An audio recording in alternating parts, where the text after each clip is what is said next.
Hello दोस्तों, नमस्ते दोस्तों। अपने राजस्थान के प्रमुख राजवंश चल रहे थे, जिसमें गुइल वंश की सीरीज चल रही थी। इसमें भाग 9 कंप्लीट हो चुके थे। आज भाग 10 है। अगर आपको इसके पहले की वीडियो देखनी है तो आप मेरे होम स्मार्ट टीचिंग चैनल पर जाइए। दोस्तों आपसे निवेदन है कि आप मेरे चैनल को प्लीज़ सब्सक्राइब करें, लाइक करें एंड शेयर करें। दोस्तों, गुइल वंश की सीरीज को आगे बढ़ाते हैं। आज का फर्स्ट क्वेश्चन लेते हैं। उदय सिंह ने किस युद्ध में बनवीर को पराजित किया था? तो मावली का युद्ध था, जिसमें बनवीर को उदय सिंह ने पराजित किया था और चित्तौड़गढ़ पर पुनः अधिकार कर लिया था। नेक्स्ट लेते हैं। उदय सिंह की दाई माँ कौन थी? तो इनकी दाई माँ पन्ना दाई थी। पन्ना दाई ने ही उदय सिंह की रक्षा करी थी और अपने पुत्र चंदन का बलिदान दिया था। नेक्स्ट लेते हैं। उदय सिंह का राज्याभिषेक कब व कहाँ हुआ था? तो 1537 ईस्वी में कुंभलगढ़ के दुर्ग में उदय सिंह का राज्याभिषेक हुआ था। उदय सिंह की पत्नी क्या नाम थी? तो इनकी पत्नी का नाम था जयवंता बाई और धीर बाई जी।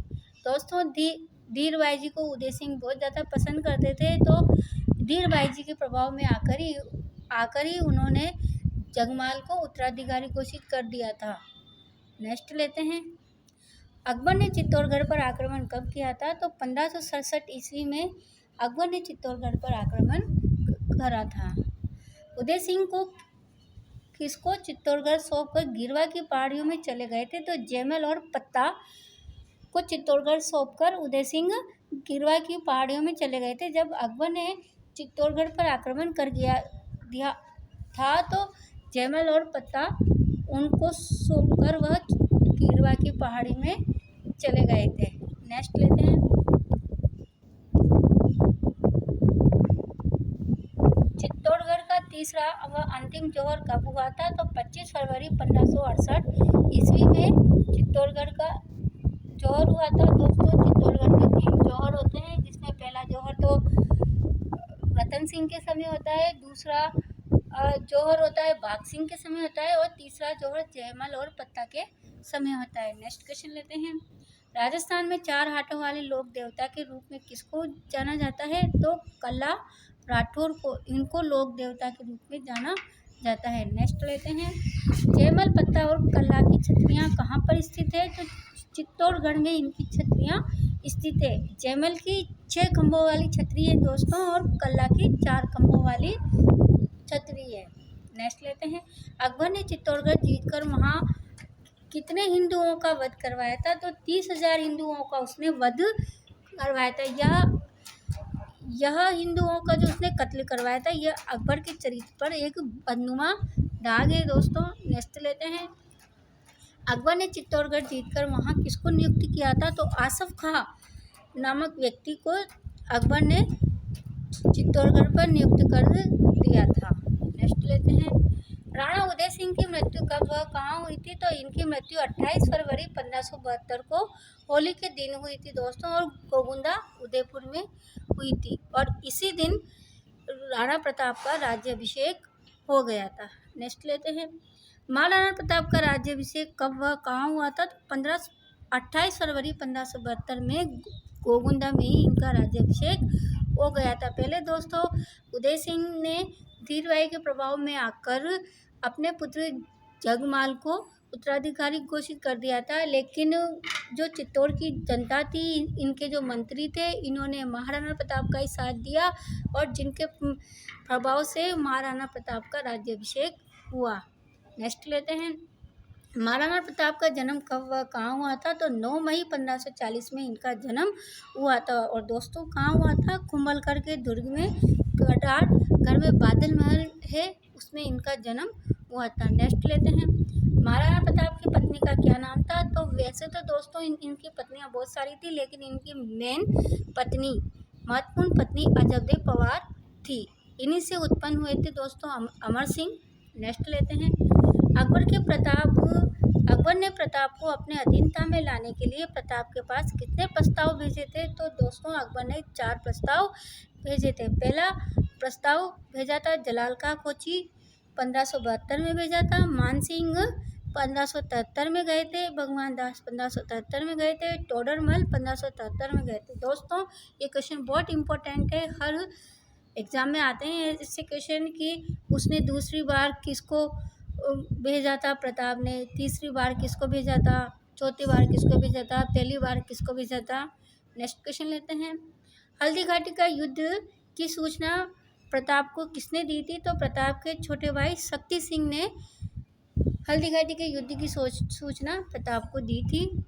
हल्दी घाटी का युद्ध कब हुआ था? तो 18 जून या 21 जून 1576 को हुआ था। दोस्तों 18 या 21 दोनों डेट महत्वपूर्ण है। एग्जाम में कभी दोनों डेट नहीं आती है, एक ही आती है, या तो 18 जून आएगा या 21 जून आएगा। प्रताप व अकबर के सेनापति मानसिंह के साथ हल्दी घाटी का युद्ध हुआ था। दोस्तों प्रताप और अकबर के बीच में कभी भी युद्ध नहीं हुआ था। नेक्स्ट लेते हैं दोस्तों, हल्दी घाटी के युद्ध की रणनीति कहाँ पर तैयार की गई थी? तो अजमेर के मैगजीन फोर्ट में हल्दी घाटी के युद्ध की रणनीति तैयार की गई थी। मानसिंह के हाथी का नाम क्या था? तो इनके हाथी का नाम मर्दाना था। नेक्स्ट लेते हैं, महाराणा प्रताप के हाथी का नाम क्या था? तो इनके हाथी का नाम राम प्रसाद व लूणा था।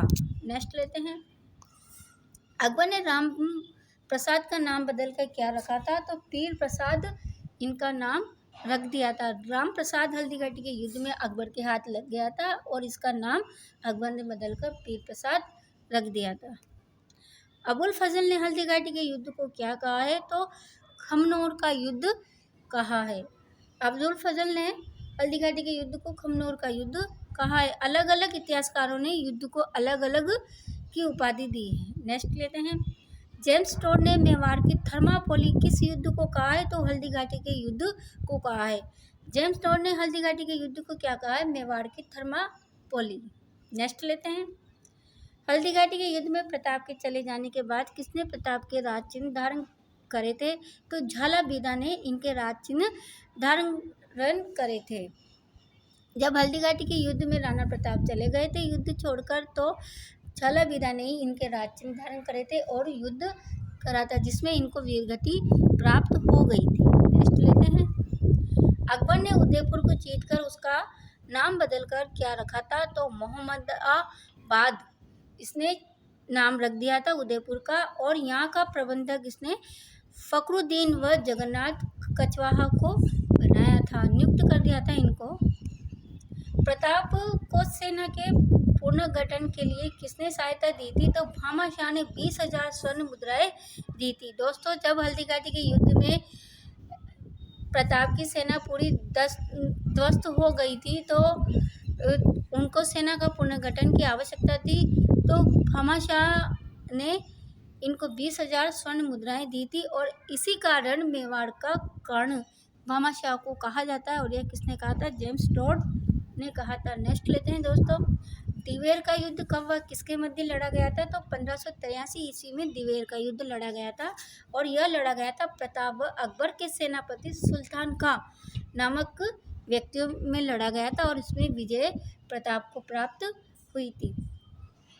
नेक्स्ट लेते हैं, दिवेर के युद्ध में सुल्तान खां किसने मारा था? तो अमर सिंह ने सुल्तान खां को मार दिया था। नेक्स्ट लेते हैं, जेम्स टोड ने दिवेर के युद्ध को क्या कहा था? तो मेवाड़ का मैराथन कहा था।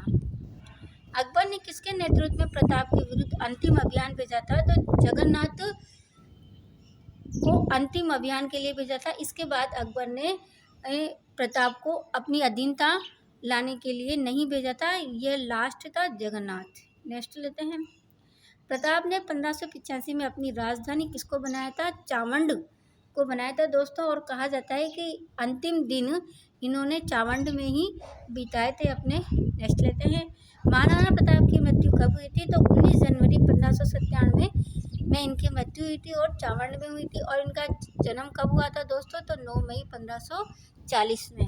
नेक्स्ट क्वेश्चन लेते हैं दोस्तों, प्रताप के बाद मेवाड़ का शासक कौन बना था? तो इनके पुत्र अमर सिंह मेवाड़ के शासक बने थे। नेक्स्ट लेते हैं, भारत में व्यापार करने की अनुमति 10 जनवरी 1610 में किसने व किस शासक से प्राप्त की थी? तो ब्रिटेन के राजा जेम्स प्रथम के राजदूत थे सर थॉमस रो, इन्होंने ही जहांगीर से अनुमति ली थी कि हम भारत में व्यापार कर सकते हैं। और दोस्तों यह अजमेर के मैगजीन फोर्ट में जब ये जहांगीर वहाँ पर था, तभी ये थॉमस रो वहाँ पर आए थे और इन्होंने ही भारत में व्यापार करने की अनुमति ली थी। नेक्स्ट लेते हैं, मुगल मेवाड़ संधि कब हुई थी? तो 5 फरवरी 1615 में मुगल और मेवाड़ की संधि हुई थी दोस्तों। इस संधि में कुछ शर्तें भी रखी गई थी। नेक्स्ट क्वेश्चन लेते हैं दोस्तों, ये क्वेश्चन बहुत इंपॉर्टेंट है। नेक्स्ट लेते हैं, जहांगीर के आगरा के बगीचे में किसकी मूर्तियां लगवाई थी? तो जहांगीर ने अमर सिंह और इनके पुत्र कर्ण सिंह की मूर्तियां लगवाई थी आगरे के बगीचे में। नेक्स्ट लेते हैं, अमर सिंह की मृत्यु कब हुई थी? तो 26 जनवरी 1620 में अमर सिंह की मृत्यु हो गई थी। नेक्स्ट लेते हैं, अमर सिंह के बाद मेवाड़ का शासक कौन बना था? तो इनके पुत्र कर्ण सिंह ही मेवाड़ के शासक बने थे अमर सिंह के बाद। कर्ण सिंह के बाद मेवाड़ का शासक कौन बना था? तो जगत सिंह इनके शासक बने थे मेवाड़ का कर्ण सिंह के बाद।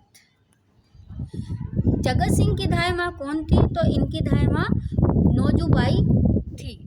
नेक्स्ट लेते हैं, किसने मुगल मेवाड़ संधि का उल्लंघन किया था? तो जगत सिंह ने चित्तौड़गढ़ का पुनर्निर्माण करवाकर संधि का उल्लंघन किया था। जब मुगल मेवाड़ संधि हुई थी तो संधि में यह कहा गया था कि चित्तौड़गढ़ राणा चित्तौड़गढ़ का पुनर्निर्माण नहीं करवाया था, लेकिन जगत सिंह ने इस संधि का उल्लंघन कर दिया था और चित्तौड़गढ़ का पुनर्निर्माण करवा दिया था। नेक्स्ट लेते हैं, मेवाड़ से शाहपुरा और प्रतापपुर को अलग कर स्वतंत्र रियासत का दर्जा किसने दिया था? तो शाहजहां ने दिया था दोस्तों। मेवाड़ से शाहपुरा और प्रतापगढ़ दोनों को अलग कर दिया था और उसको स्वतंत्रता का दर्जा दे दिया था। यह किसने दिया था? शाहजहां ने।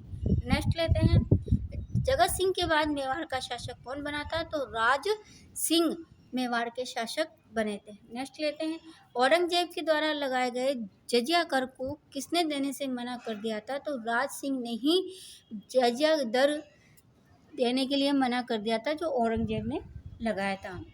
राज सिंह का विवाह किसके साथ हुआ? तो किशनगढ़ की राजकुमारी चारुमती से इनका विवाह हुआ था।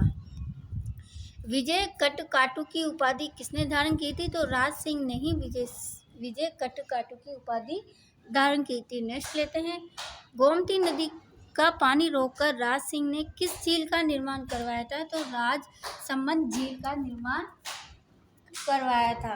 तो राजसमंद झील का निर्माण किसने करवाया था? यह राज सिंह ने करवाया था। गोमती नदी का पानी रोक